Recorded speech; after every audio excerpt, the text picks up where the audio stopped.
வணக்கம். நான் VR tuition Revathi Minal பேசுகிறேன். எல்லோரும் எப்படி இருக்கீங்க? இன்றைக்கி நம்ம டிஸ்கஸ் பண்ண போகிற டாபிக் வந்து பார்த்திங்கன்னா பேரண்டிங்கை பற்றி. இந்த பேரண்டிங் அப்படின்றது வந்து போத் ஒர்க்கிங் பேரண்ட்ஸ், நான் ஒர்க்கிங் பேரண்ட்ஸ் ரெண்டு பேருக்குமே பொதுவான விஷயந்தான். ஏன்னா ஒரு காமனாகவே ஒரு டிஸ்கஷன் இருக்குது. என்ன அப்படின்னா, மதர் வந்து வீட்டில் இருந்தால் தான் அந்த குழந்தை வந்து நல்லா ப்ராட்டப் ஆகுது. அவங்க வந்து ஒர்க்கிங் போயிட்டாங்க, ரெண்டு பேருமே ஒர்க்கிங்கில் இருக்காங்க அப்படின்னா அந்த குழந்தைகள்கிட்ட வந்து நிறைய டீஃபால்ட் விஷயங்கள்லாம் தெரியுது அப்படின்ற மாதிரி ஒரு ரூமர் வந்து பரவிக்கிட்டு இருக்கு. ஆக்சுவலாக இப்போ நான் டிஸ்கஸ் பண்ண போகிற விஷயம் வந்து பார்த்தீங்க அப்படின்னா, போத் ஒர்க்கிங் அண்ட் நான் ஒர்க்கிங் பேரண்ட்ஸ் யாராக இருந்தாலுமே இந்த காலத்து கிட்ஸோ இல்லை டீன்ஸோ அவங்கள நீங்கள் மேனேஜ் பண்ணணும் அப்படின்னா நீங்கள் ஃபாலோ பண்ண வேண்டிய ரூல் வந்து பார்த்தீங்கன்னா 7 தான். 7 அப்படின்னா 777 777. என்ன 777 சொல்கிறாங்க, இவங்க ஏதாவது பிராண்ட் சொல்கிறாங்களா அப்படின்லாம் யோசிக்காதீங்க. இந்த பேரண்டிங்கோட ரூல் பேரே வந்து என்ன அப்படின்னா 777 பேரண்டிங் ரூல் தான். வேறு ஒன்றும் இல்லைங்க. 3 தடவை வந்து 7 சொல்லிட்டேன். 7 × 3 எவ்வளவு? 21. ஸோ டோட்டலாக 24 hours ஒரு டேயில் நீங்கள் உங்கள் குழந்தைகிட்ட 21 minutes நீங்கள் ஸ்பெண்ட் பண்ணாலே போதும், நீங்கள் வந்து ஒரு குட் பேரண்ட்டாக இருப்பீங்க. அந்த 21 minutesமே வந்து பார்த்தீங்கன்னா அட்ட ஸ்ட்ரெச்சில் நான் வந்து உங்களை ஸ்பெண்ட் பண்ணவே சொல்லவே இல்லை. அகெயின் அதையுமே நீங்கள் எப்படி பிரிச்சுக்கலாம் அப்படின்னா 7-7ஆக நீங்கள் வந்து பிரேக்கப் பண்ணிக்கலாம். அதாவது 7 minutes in the morning, 7 minutes after they come from school, and then 7 minutes before bed. 7 minutes காலையில் எழுந்திரிச்சோன்னே. ஏன்னா நம்ம வந்து கண்டிப்பாக ஒர்க்கிங் பேரண்ட்டாக இருந்தாலும் சரி, நான் ஒர்க்கிங் பேரண்ட்டாக இருந்தாலும் சரி, அவங்க ஸ்கூலுக்கு போகிறதுக்கு முன்னாடி, காலேஜுக்கு போகிறதுக்கு முன்னாடி நம்ம டைம் ஸ்பெண்ட் பண்ண தான் செய்வோம். அப்படி தானே? அதில் உங்கள் குழந்தைக்காக நீங்கள் ஸ்பெண்ட் பண்ண போகிற time morning 7 minutes. Then after coming from school, அதாவது நீங்கள் ஒர்க்லேருந்து வந்தாலும் சரி, உங்கள் குழந்தைங்க ஒர்க்லேருந்து, அதாவது ஸ்கூலில் இருந்தோ டியூஷனில் இருந்தோ வரும்போது நீங்கள் அவங்கள ரிசீவ் பண்ணுறதுப்ப ஒரு 7 minutes. தென் பிஃபோர் பெட், அவ்வளோதான். பிஃபோர் பெட் கண்டிப்பாக நீங்கள் வந்து அந்த 7 minutes அவங்கக்கிட்ட ஸ்பெண்ட் பண்ணலாம். அப்போ 7-7ஆக டோட்டலாகவே பெர் டேக்கு நீங்கள் எவ்வளோ நேரம் அவங்களுக்கு ஸ்பெண்ட் பண்ணுறீங்க? 21 minutes தான்.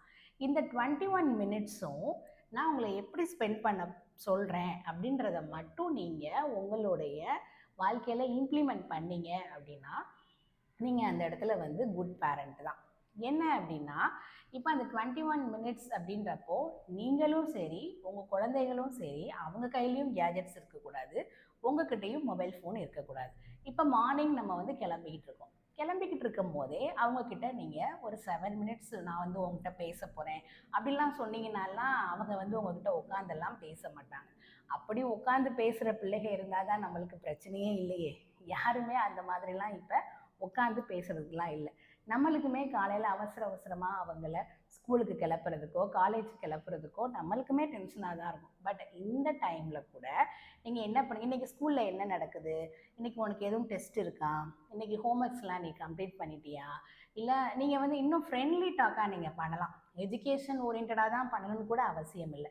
இன்றைக்கி ஸ்கூலில் வந்து ஏதாவது இன்ட்ரெஸ்டிங்கான விஷயங்கள் நடந்துச்சா? இப்போ ஃபார் எக்ஸாம்பிள், இப்போ நீங்கள் வந்து காலேஜ் கோயிங் அவங்களுடைய பேரண்ட்டாக இருந்தீங்க அப்படின்னா, இன்றைக்கி எதுவும் சிம்போசியம் நடக்குதா, இன்றைக்கி எதுவும் நீங்கள் வந்து வேறு காலேஜுக்கு இன்டர் காலேஜ் காம்படிஷன்ஸ் ஏதாவது போகிறீங்களா, இன்ட்ரா காலேஜ் காம்படிஷன்ஸ் ஏதாவது போகிறீங்களா, அந்த மாதிரி பேசலாம்.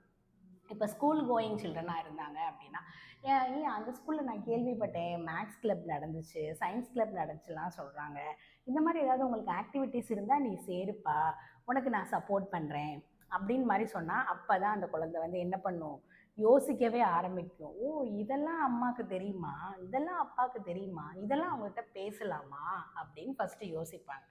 தென் ஆஃப்டர் ஸ்கூலுக்கு அப்புறம் நீங்கள் உங்களுடைய ஆஃபீஸ்லேருந்து வந்ததுக்கப்புறம் அவங்க ஒரு ஹோம்ஒர்க் பண்ணும் போதோ, இல்லை அவங்க டியூஷன்லேருந்து அவங்கள ரிசீவ் பண்ணும் போதோ, இன்றைக்கி ஸ்கூலில் என்ன நடந்துச்சு, இன்றைக்கி காலேஜில் என்ன நடந்துச்சு அப்படின்னோடனே ரெடிலிலாம் சொல்ல மாட்டாங்க. ஆனால் நீங்கள் என்ன பண்ணுங்கள், அவங்கக்கிட்ட கீப் ஆன் வேறு ஏதாவது அவங்கக்கிட்ட தான் டைரக்ட் கொஸ்டின் கேட்குறீங்க அப்படின்னே தெரியாத அளவுக்கு இன்றைக்கி ஸ்கூல் எப்படி போச்சு, இன்றைக்கி வந்து இல்லை அவங்க வந்து ஓப்பன் அப்பே ஆக மாட்டேங்கிறாங்கன்னு வச்சுக்கோங்க. நானே ஆல்ரெடி டயர்டாக இருக்கேன், ஸ்கூலில் என்ன நடந்துச்சுன்னு சொன்னால் மட்டும் உங்களுக்கு போதுமா அப்படின்லாம் சொல்கிறாங்கன்னு வச்சுக்கோங்களேன். நீங்கள் உங்கள் ஆஃபீஸில் என்ன நடந்துச்சுன்னு அவங்களுக்கு புரிகிற மாதிரி ஏதாவது ஒரு கான்வர்சேஷன் அவங்கக்கிட்ட பண்ணிக்கிட்டே வாங்க. அப்போ அவங்கக்கிட்ட என்ன ஒரு வரும் அப்படின்னா, அவங்களுக்கு உங்கள் மேலே ஒரு நம்பிக்கை வரும். அவங்களுடைய இவ்வளோ பெருசாக இருக்கிற நம்ம பேரண்ட்டே அவங்களுடைய ஆஃபீஸில் நடக்கிற விஷயங்களை நம்மக்கிட்ட ஷேர் பண்ணும்போது, நம்மளும் நம்ம ஸ்கூலில் நடக்கிற விஷயங்களை அவங்கக்கிட்ட ஷேர் பண்ணலாம் அப்படின்ற ஒரு நம்பிக்கை வரும்.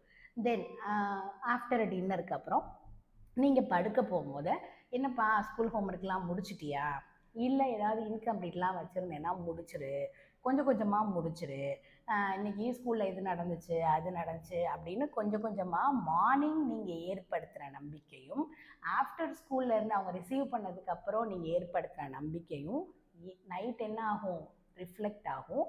ஆட்டோமேட்டிக்காக கொஞ்சம் கொஞ்சமாக உங்ககிட்ட அவங்க பேச ஆரம்பிப்பாங்க.